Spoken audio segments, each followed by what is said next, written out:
Assalamualaikum guys. Bagaimana kabarnya? Baik-baik saja bukan? Semoga kita selalu dalam lindungan Allah ya.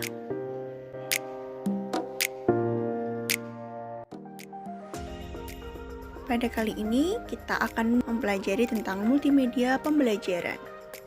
Sebelumnya kita baca bismillah dulu yuk. Bismillahirrahmanirrahim. Kami dari kelompok 8 yang beranggotakan Eka Prilia, Lulu Badriah, Inviwida Tertinea, Muhammad Erik Bay, Muhammad Sugeng, dan Muhammad Ubaidillah. Yuk kita mulai. Yang pertama ada pengertian multimedia pembelajaran yang akan disampaikan oleh Eka. Pengertian multimedia pembelajaran. Nah, sebenarnya apa sih multimedia pembelajaran?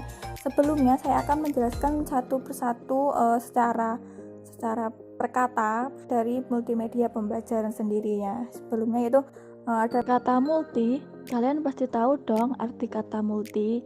Ya, benar, multi itu artinya banyak atau lebih dari satu. Media, apa sih media? Media itu dari kata medium yang secara harfiah berarti perantara atau pengantar.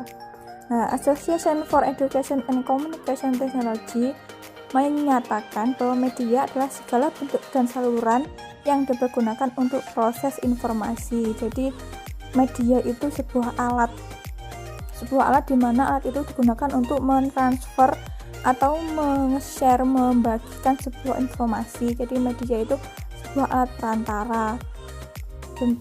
Dalam bentuk entah apa itu media audio, visual atau apapun sebagainya seperti itu.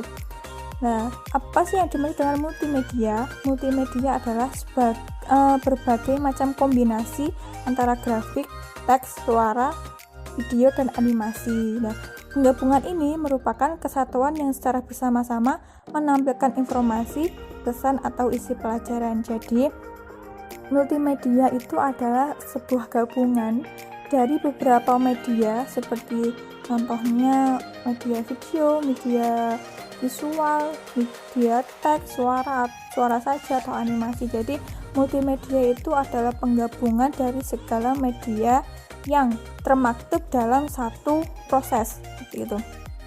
Nah, sedangkan pembelajaran kan tadi kan multimedia pembelajaran. Nah, sedangkan pembelajaran sendiri yaitu proses transfer ilmu atau pengetahuan dari pendidik kepada peserta didik.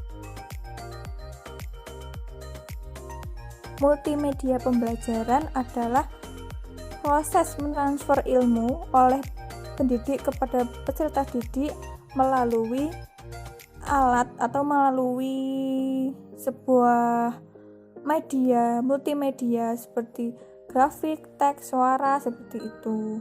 Jadi multimedia penggabungan. Jadi dalam satu konteks produk itu terdapat teks, suara, video, grafik, dan animasi digabungkan menjadi satu bagian. Yang kedua ada sejarah perkembangan multimedia pembelajaran yang akan disampaikan oleh Muhammad Ubaidillah. Sejarah perkembangan multimedia pembelajaran. Perkembangan merupakan sebuah perubahan ke dalam suatu tingkat yang lebih maju. Seperti halnya perkembangan teknologi pada zaman dahulu berbeda dengan zaman sekarang. Misalnya HP pada zaman dahulu hanya sebatas untuk alat telekomunikasi saja. Sedangkan pada zaman sekarang, HP bisa digunakan untuk banyak hal. Misalnya untuk pembayaran, untuk bermain game, dan sebagainya. Menurut Iskandar Alisjahana, perkembangan sejarah telah terjadi sejak ribuan abad yang lalu. Karena adanya dorongan dari orang terdahulu agar generasi penerus merasakan kemudahan dan kenyamanan. Sedangkan menurut Reiser dan Gen, perkembangan sejarah terjadi dari waktu ke waktu karena setiap zaman memiliki ciri khasnya tersendiri. Jadi dapat disimpulkan sejarah perkembangan merupakan benar-benar sejarah karena benar-benar terjadi pada masa yang lampau. Maka yang dimaksud sejarah perkembangan, sejarah merupakan peristiwa yang di dalamnya terjadi perubahan-perubahan yang awalnya tidak ada menjadi ada dan akan berpengaruh kepada masa yang selanjutnya. Di dalam kaitannya untuk mencapai tujuan pembelajaran, yaitu kita mengenal istilahnya multimedia.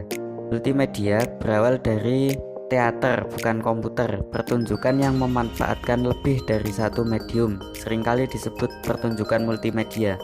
Pertunjukan multimedia mencakup monitor video dan karya seni manusia sebagai bagian dari pertunjukan. Sistem multimedia dimulai pada akhir 1980-an. Sejak permulaan tersebut, hampir setiap pemasok perangkat keras dan lunak melompat ke multimedia. Pada tahun 1994, diperkirakan ada lebih dari 700 produk dan sistem multimedia yang dipasarkan. Media pembelajaran mempunyai peran yang sangat penting. Media pembelajaran merupakan sarana yang dapat membantu proses pembelajaran karena berkaitan dengan indera pendengaran dan penglihatan. Adanya media pembelajaran bahkan dapat mempercepat proses belajar mengajar menjadi efektif dan efisien dalam suasana yang kondusif, sehingga dapat membuat pemahaman peserta didik lebih cepat. Dengan adanya media pembelajaran, maka tradisi lisan dan tulisan dalam proses pembelajaran dapat diperkaya dengan berbagai media pengajaran. Selanjutnya, guru atau pendidik dapat menciptakan berbagai situasi kelas, menentukan metode pengajaran yang akan dipakai dalam situasi yang berlainan dan menciptakan iklim yang emosional yang sehat. Di antaranya peserta didik.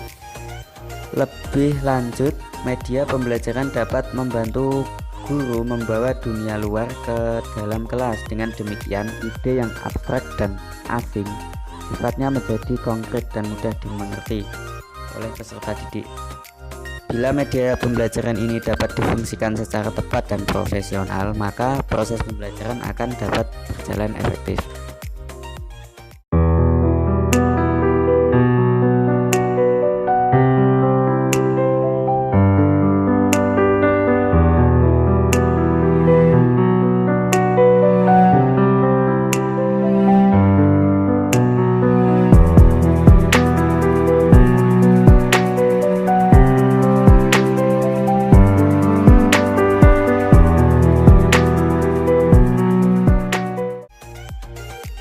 Yang ketiga ada bentuk-bentuk multimedia pembelajaran yang akan disampaikan oleh Lulu.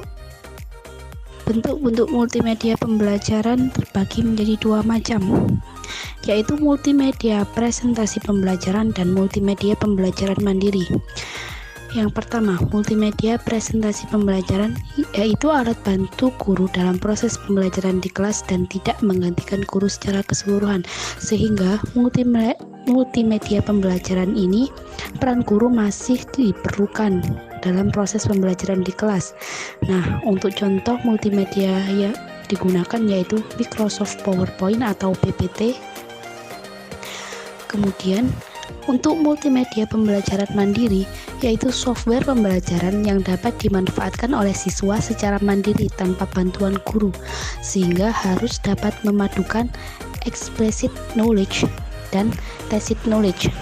Selain itu, pengembangan futur dan mengandung fitur untuk pelatihan, ujian dan simulasi, contohnya Micromedia Autoware atau Adobe Flash. Selanjutnya ada fungsi multimedia pembelajaran yang akan disampaikan oleh Eric Bay.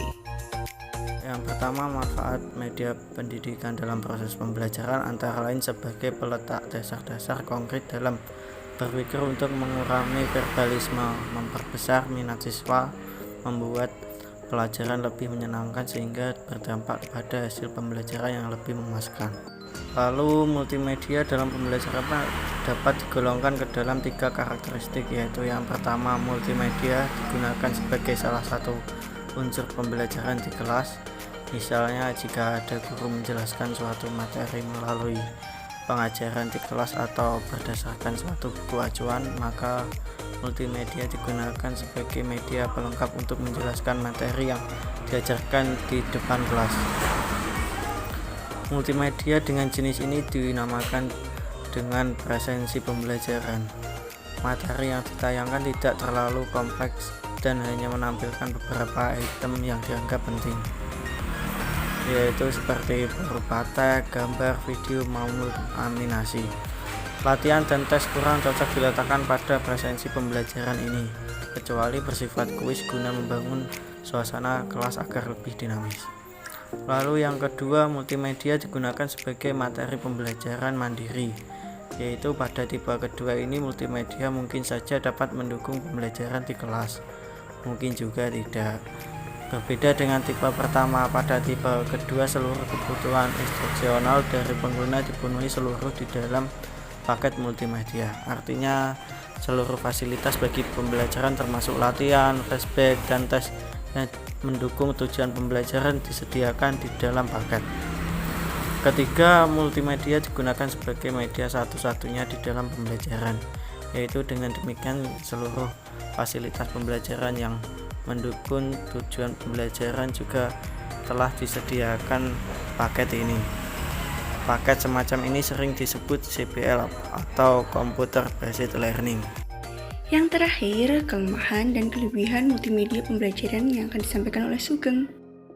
Kelemahan multimedia pembelajaran yaitu yang pertama, hanya dapat berfungsi sesuai yang telah diprogramkan. Yang kedua, memerlukan peralatan multimedia yang cukup mahal. Yang ketiga, memerlukan peralatan minimal prosesor, memori, kartu, dan monitor.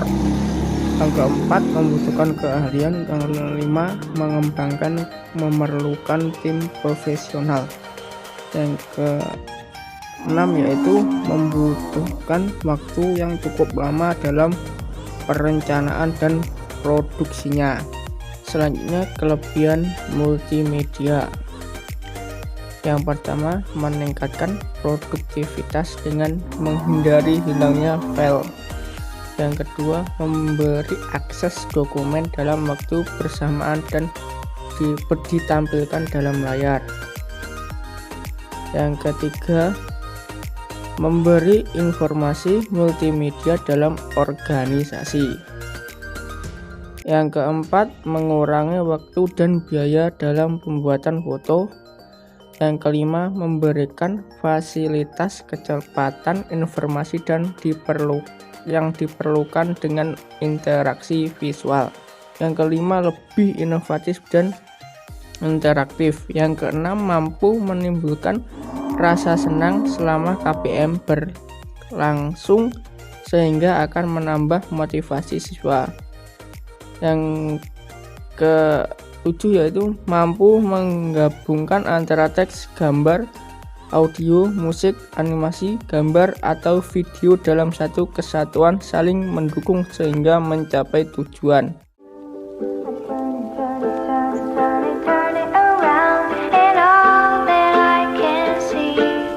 Just another lemon tree.